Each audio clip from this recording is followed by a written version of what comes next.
بسم اللہ الرحمن الرحیم۔ السلام علیکم دوستو۔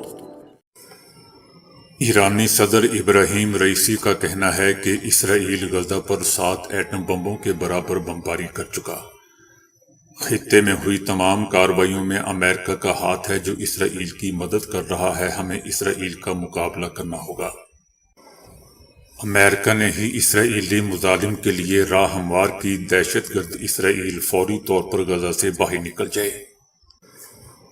یہ بات انہوں نے دوستو ریاض میں منعقدہ OIC کانفرنس سے خطاب میں کہی۔ ایرانی صدر ابراہیم رئیسی نے کہا کہ ہمیں غزہ کے مسئلے کا حل تلاش کرنا ہوگا۔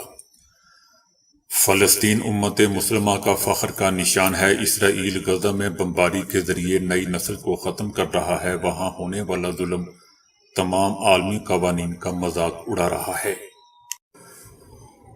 یا رسول اللہ صلی اللہ علیہ وآلہ وسلم ہمارے ٹکڑے ہوتے رہے اور امت مسلمہ تماشا دیکھتی رہی۔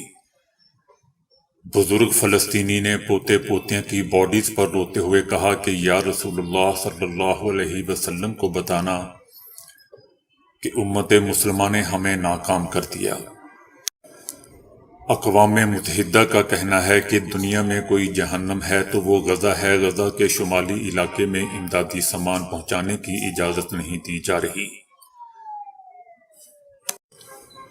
حماس کے سربراہ اسماعیل ہنیہ کی پوتی اسرائیلی بمباری میں شہید ہوگی۔ رائے-حمام اسماعیل ہنیہ غزہ میں میڈیکل کی طالبہ تھی۔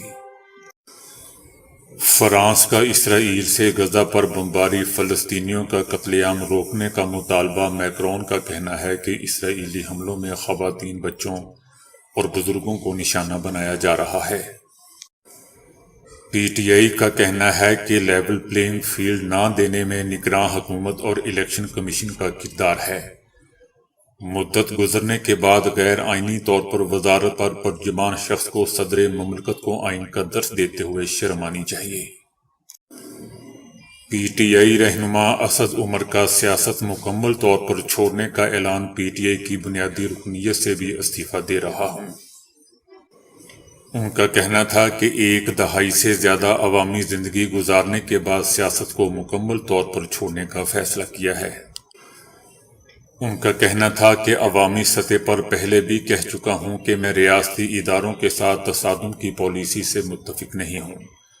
ایسی پالیسی ریاستی اداروں کے ساتھ شدید ٹکراؤ کا باعث بنتی ہے جو کہ ملک کے مفاد میں نہیں ہے۔ اسد عمر کے آخری الفاظ یہ تھے کہ ان تمام لوگوں کا شکر گزار ہوں جنہوں نے عوامی زندگی میں میرا ساتھ دیا۔ خاص طور پر NH-54 کے ووٹرز اور ٹیم کا شکریہ ادا کرنا چاہتا ہوں جنہوں نے مجھے 2 بار منتخب کیا۔ حلقے کی خدمت کرنے کی بھرپور کوشش کی۔ اللہ پاک پاکستانی قوم پر اپنی رحمتیں نازل فرمائے۔ بابر اعظم نے قیادت کے فرائض سے سبکدوش ہونے پر غور کرنا شروع کر دیا ہے۔ مشاورت کے لیے قریبی دوستوں اور سابق چیئرمین رمیز راجہ سے رائے طلب کر لی۔ سری لنکن بورڈ کی معطلی سری لنکن ٹیم کو T20 ورلڈ کپ میں شرکت سے محروم کر سکتی ہے۔ ICC نے سری لنکن کرکٹ بورڈ کو خبردار کر دیا۔ ICC نے سری لنکن بورڈ کو خبردار کیا ہے کہ حکومتی مداخلت جیسے معاملات جلد حل نہ کیے گئے تو Sri Lankan team T20 world cup 2024 میں شرکت سے محروم رہ سکتی ہے۔ گزشتہ روز ICC بورڈ نے سری لنکا کرکٹ کی رکنیت فوری طور پر معطل کر دی تھی۔ دوستو یاد رہے کہ معطلی سے سری لنکا کرکٹ کو ریونیو میں نمایاں نقصان پہنچنے کا امکان ہے۔ اسپانسرشپ، نشریاتی حقوق اور کرکٹ کے دیگر مالیاتی پہلو خطرے میں پڑ سکتے ہیں جو سری لنکن کرکٹ کے لیے طویل مدتی بحران پیدا کر سکتا ہے۔ خوبصورت نظر آنے کا جنون، سرجری کے دوران ٹی وی سٹار ہلاک ہو گئی۔ ٹی وی سٹار کو بیک وقت دل کے 4 دورے پڑے۔ نگراں وزیر اعلیٰ خیبر پختونخوا اعظم خاں انتقال کر گئے۔ اعظم خاں دل کے عارضے میں مبتلا تھے۔ گزشتہ شب ہاسپٹل لایا گیا جہاں ICU میں زیر علاج رہنے کے بعد جان بر نہ ہو سکے۔ دنیائے طب میں پہلی بار مکمل آنکھ کا کامیاب ٹرانسپلانٹ ایک حادثے میں ہائی وولٹیج سے بچ جانے والے جیمز نامی شہری پر کیا گیا، جن کا چہرہ بری طرح متاثر ہو چکا تھا۔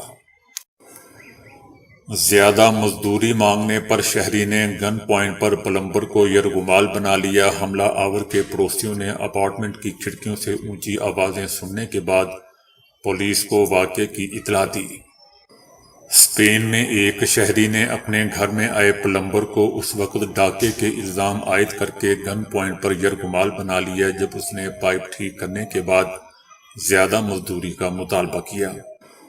پولیس کا کہنا ہے کہ ملزم کے خلاف مضبوط شواہد ہیں، جس کی بنیاد پر ملزم کو طویل مدتی قید کا سامنا کرنا پڑ سکتا ہے۔ الیکشن کمیشن کا کہنا ہے کہ ایک اعلیٰ عہدیدار الیکشن کی شفافیت کو مشکوک بنانے کی کوشش کر رہا ہے۔ یہ طرز عمل مناسب نہیں ہے۔ الیکشن کمیشن پرعزم ہے کہ انشاءاللہ الیکشن صاف اور شفاف ہوں گے، لیکن عمران خان کے بغیر۔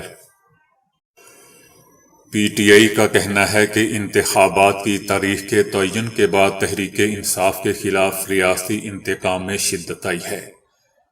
الیکشن کمیشن اور نگراں حکومت جمہوریت کے خلاف سازشوں کا حصہ بننے کی بجائے اس کے تحفظ کا فریضہ سر انجام دے۔ نیب راولپنڈی نے فواد چودھری کو طلب کر لیا۔ رہنما پی ٹی آئی پر جہلم پنڈ داد خان کے کیریج وے کی تعمیر کے منصوبے کے لیے سیاسی اثر و رسوخ استعمال کرنے کا الزام ہے۔ تو دوستو، ابھی کے لیے اتنا ہی۔ ویڈیو کو لائک اور شیئر کرنے کا بہت بہت شکریہ۔